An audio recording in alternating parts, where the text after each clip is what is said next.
প্রথমেই তুমি তোমার ফেসবুকটাকে ওপেন করে নেবে। আমি আমার ফেসবুকটাকে ওপেন করে নিয়েছি। ফেসবুকটাকে ওপেন করে নেওয়ার পরে একদম উপরে বাঁ দিকে যে 3 লাইন রয়েছে সেই 3 লাইনে ক্লিক করবে। 3 লাইনে ক্লিক করার পরে একদম একটুখানি নিচের দিকে স্ক্রল করে চলে আসবে, তারপরে দেখতে পাবে সেটিং অ্যান্ড প্রাইভেসি বলে একটা অপশন রয়েছে।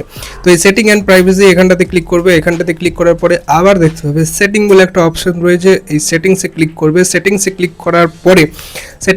করার পরে আবার একটুখানি নিচের দিকে স্ক্রল করবে, তারপরে দেখতে পাবে যে অ্যাক্টিভ স্ট্যাটাস, ঠিক আছে, এই যে অ্যাক্টিভ স্ট্যাটাস এই অপশনটাতে ক্লিক করবে। এই অপশনটাতে ক্লিক করলে কি হবে, so when you are active, তো মানে তুমি যখন ফেসবুকে যখন অ্যাক্টিভ থাকো, তোমার নামের পাশে যে সবুজ বাতিটা জ্বলে, একটা গান আছে না, তোর নামের পাশে সবুজ বাতি আর তো জ্বলে না, তো এই সবুজ বাতিটা কিন্তু আর কিন্তু জ্বলবে না যদি এইটা তুমি বন্ধ করে দাও, ঠিক আছে।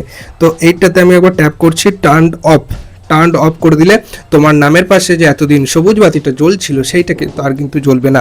তো সুতরাং তোমার গার্লফ্রেন্ড বলো বা তোমার পরিচিত কেউ যদি তোমাকে যদি ফলো করে, তো এইটা করে কিন্তু রাখতেই পারো। তো এই ছিল আজকে ছোট্ট একটা ইনফরমেটিভ ভিডিও। যদি ভালো লেগে থাকে অবশ্যই ভিডিওটাতে একটা লাইক করে দিও।